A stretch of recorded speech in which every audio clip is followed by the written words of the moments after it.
Hello dear students, myself Ashutosh sir, lecturer government polytechnic Sheohar. मैं यहाँ आप लोगों को एडवांस सर्वेइंग पढ़ा रहा हूँ और ये एडवांस सर्वेइंग का कर्व चैप्टर का ये छठा वीडियो है। ठीक है, मैं 1 से लेके 5 तक बता दे रहा हूँ कौन कौन से वीडियो बना चुके हैं।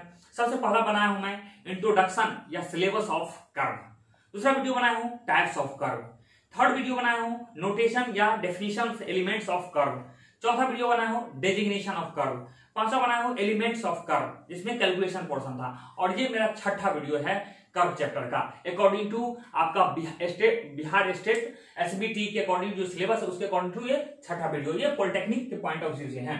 ओके, तो इस वीडियो को करीब में बढ़ाते हुए मैं ये बताना चाह रहा हूं कि ये जो नेक्स्ट टॉपिक है क्या आपका है setting out of curve. Setting out of curve का मतलब क्या होता है, कर्व को कैसे सेट करना है। ओके, तो इसका पहले हेडिंग समझिए क्या मतलब करना चाह रहा है। ये समझिए कि इस टाइप से रोड है, ऑब्वियसली आप जानते हैं कि ये जो हम कर्व चैप्टर पढ़ रहे हैं इसका इस्तेमाल हाईवे में और रेलवे में इस्तेमाल किया जाता है।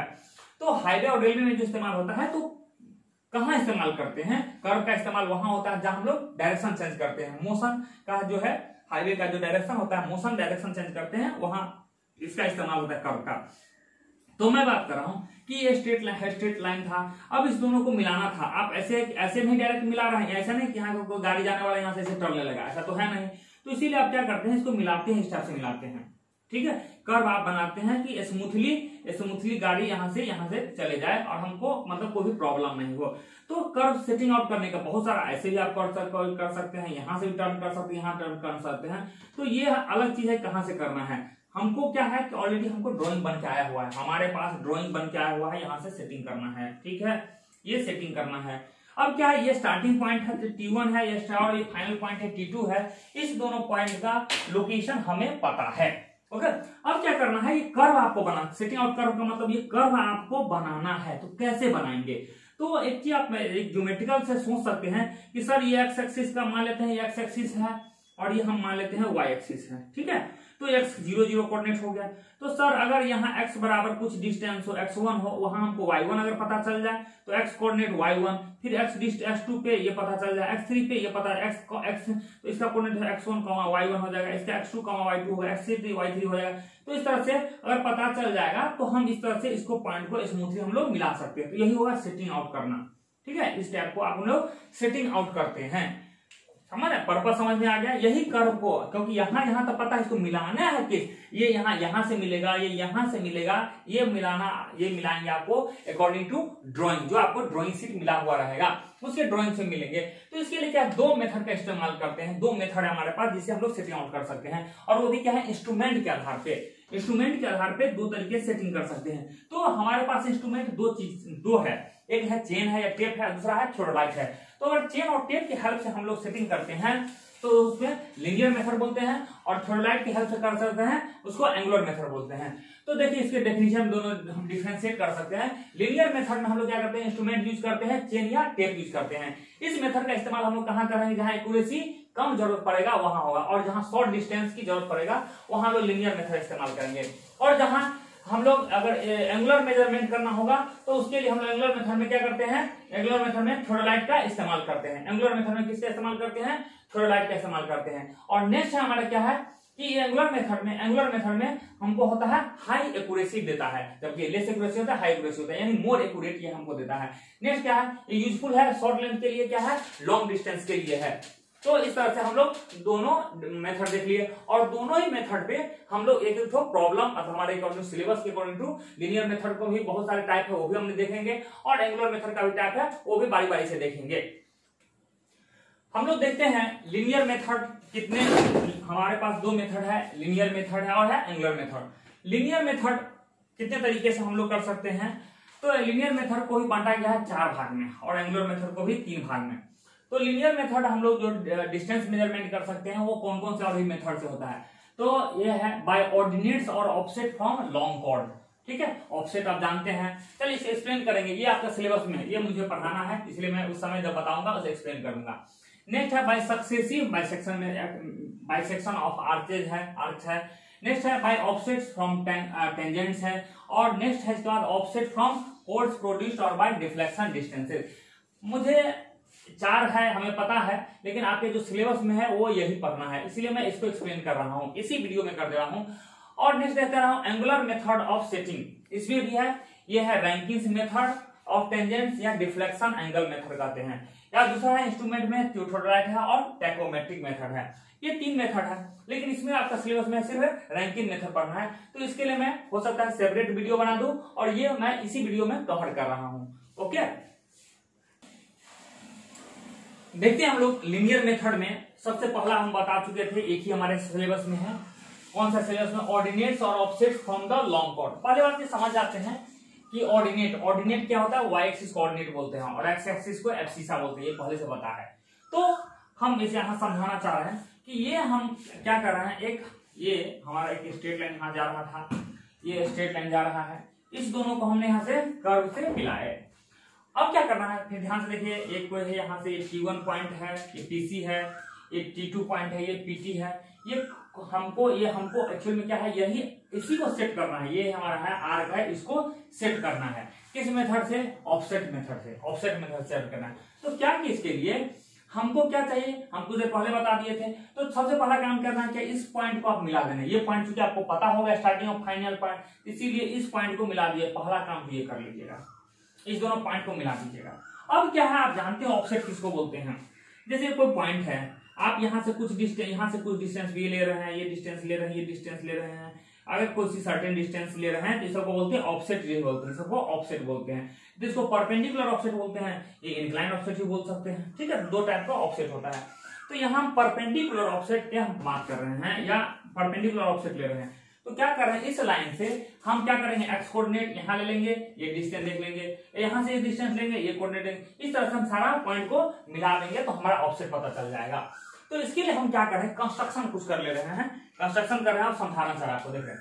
तो हमने क्या किया, सबसे पहले एक हम लोग आर्क बनाना है। यह अभी रियल में है नहीं, हमको सेट करना है, हमको पॉइंट लोकेट करना है कहाँ क्या है। इसलिए सबसे पहले हम लोग ये यहाँ से ये पता होगा, यहाँ से स्ट्रेट लाइन से गया होगा, रोड गया होगा, यहाँ से ऐसे रोड हो गया, इस दोनों को मिलाना है।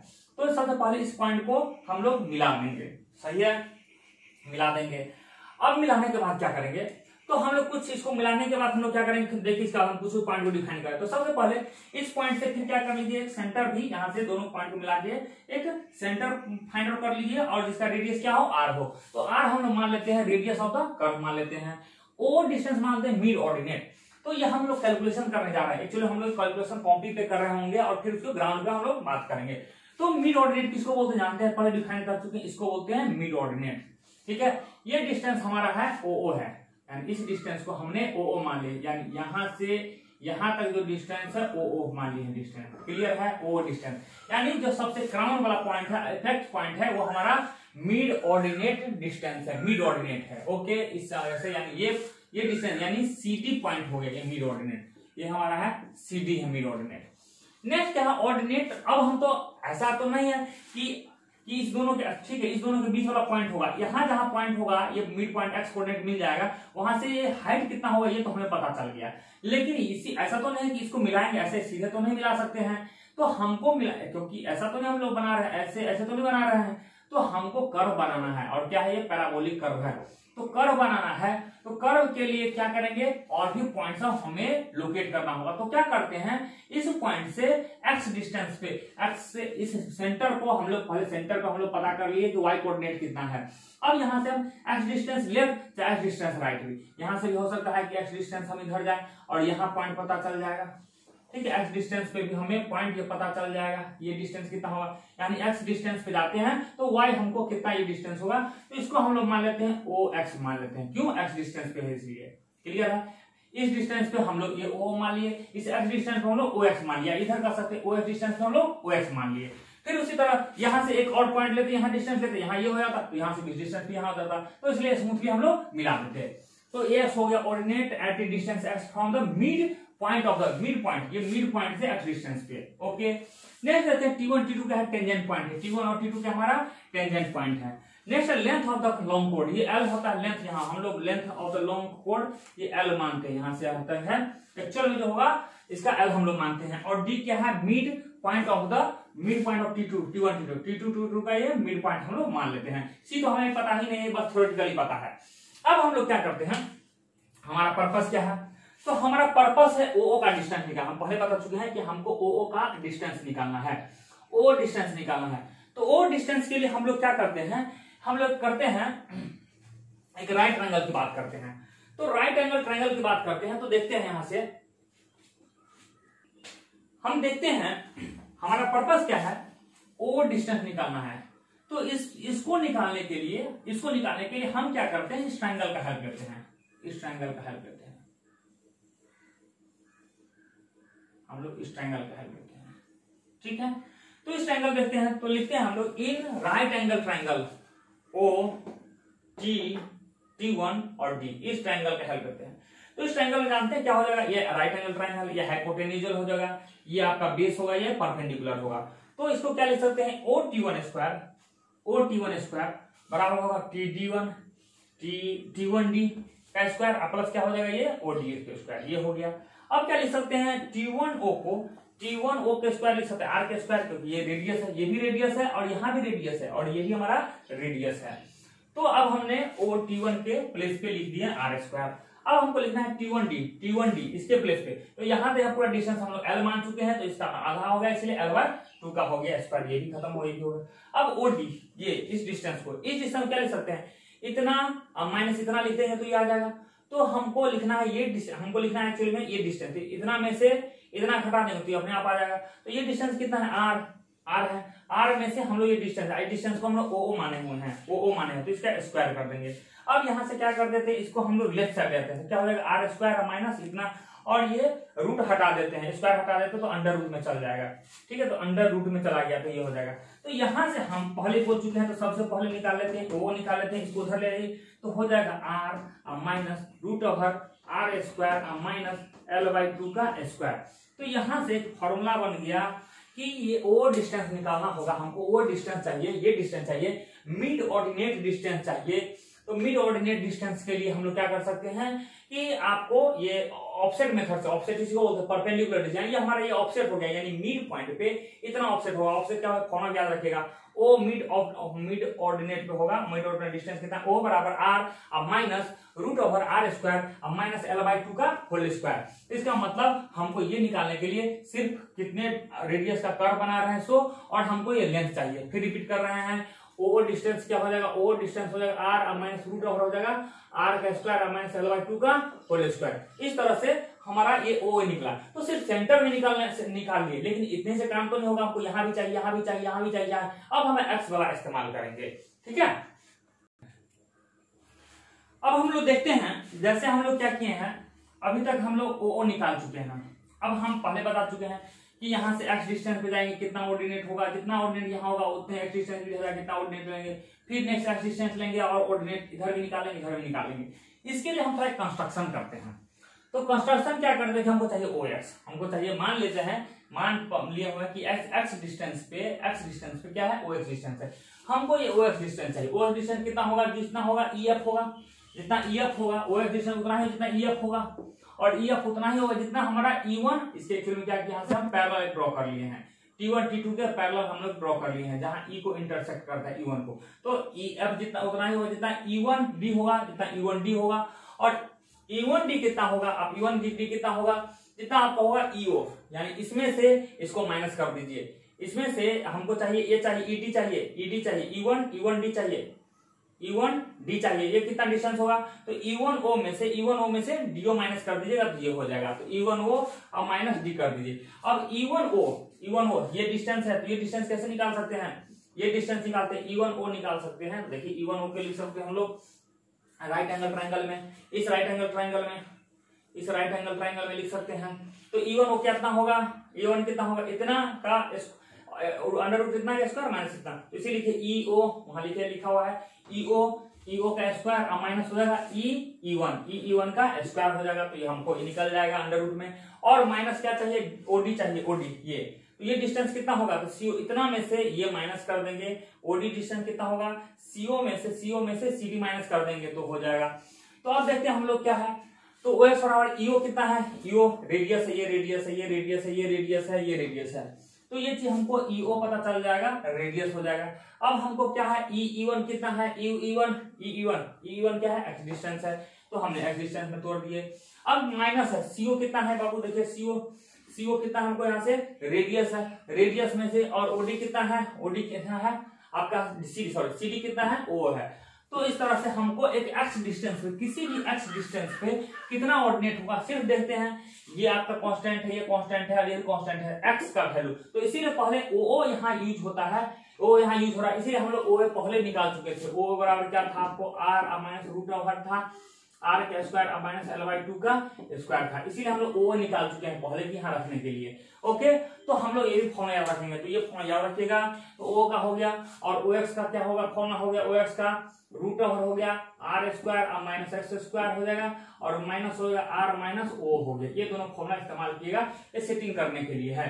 तो इस तरह सेटिंग हो जाएगा। जैसे जैसे एक्स चेंज करेंगे, एक्स बढ़ाते जाइएगा, इसका डिस्टेंस घटते जाएगा। जहां से दिख रहा है कि एक्स जैसे जैसे दूर जाते जाएंगे, इसका वैल्यू क्या हो जाएगा, घटते जाएगा, और इसलिए ग्राफ नीचे आ जाता है। तो इस तरह से आप सेटिंग आउट कर सकते हैं। तो ये तो हुआ एक्चुअल मेथड, ये हुआ आपका एक्चुअल मेथड से इस तरह से एक्चुअल डिस्टेंस यहां से पता चल जाएगा।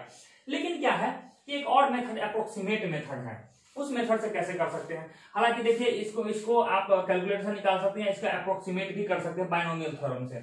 ओके, चलिए अनदर मेथड है अप्रोक्सीमेट मेथड इस्तेमाल करते हैं। अप्रोक्सीमेट मेथड, इसके लिए हम आपको एक सर्किल का प्रॉपर्टी बताएंगे। आपको पता होना चाहिए सर्किल में, इस सर्किल का एक होता है कि दो अगर कोड हो, यानी ए इसका डिस्टेंस अगर x हो, इसका डिस्टेंस y हो, इसका t हो, और इसका z हो, तो आप जानते हैं प्रॉपर्टी होता है ट्रायंगल का कि ये कोड इस ना x और y को जो मल्टीप्लीकेशन होता है, जितना गुणनफल होता है, उतना ही प्रोडक्ट इस दोनों का होता है, किसका t इंटू जेड का हो जाता है। ये जानते हैं प्रॉपर्टी, इस दोनों का जितना रिजल्टेंट होता है मल्टीप्लीकेशन होता है, उतना ही इस दोनों का गुणनफल होता है। आपको ये पता होगा, ठीक है, 9th में पढ़ चुके हैं।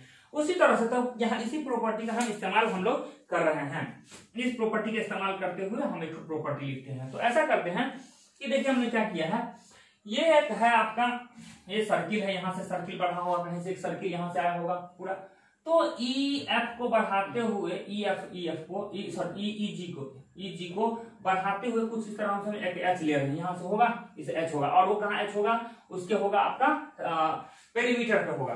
तो क्या होगा मल्टीप्लीकेशन, तो ये मल्टीप्लीकेशन देखिए ई जी अगुने जी एच, जो दूसरा सेंटर पे पेरीमीटर पे होगा एच होगा। तो ई यहाँ तक कोड, ये एक्चुअली हम दो कोड की बात कर रहे हैं, एक ये कोड है, एक ये कोड को ले रहे हैं, और दूसरा ये कोड को ले रहे हैं, जहां आपका पेरीमीटर पे आ रहा है। तो ई जी अगुने जी एच, एच वहां है, इसलिए लिखिए ई जी अगुने जी एच, वहां लिख रहे हैं जहां पे आपका यहाँ से आएगा, यहाँ एच होगा, पेरीमीटर पे होगा, उतना ही होगा। कितना होगा, टी1 जी अगुने जी इंटू टी2, ठीक है, ये लिख दिए हैं। अब देखते हैं, बात करते हैं। तो ई जी को हम लोग ई जी ही रख रहे हैं, और जी एच को हम लोग क्या लिख सकते हैं, जीएच को लिख सकते हैं, सॉरी ये क्या था आपका, जीएच था, जीएच कहां से है, ईजी को ऐसे रखते हैं और जीएच को लिखते हैं, यहाँ जीएच को लिख रहे हैं। तो हम जीएच को क्या लिख सकते हैं, तो यहाँ से ये पूरा एक डायमीटर है, सेंटर से पास कर रहा है, 2r माइनस ईजी लिख सकते हैं, यानी यहाँ से है रेडियस है, तो एक रेडियस यहाँ से, एक रेडियस और दूसरा रेडियस यहाँ से, एक रेडियस यहाँ से दूसरा रेडियस, यानी 2r माइनस ये इतना डिस्टेंस को 2r माइनस ईजी लिख सकते हैं। तो 2r माइनस ईजी लिख दिए।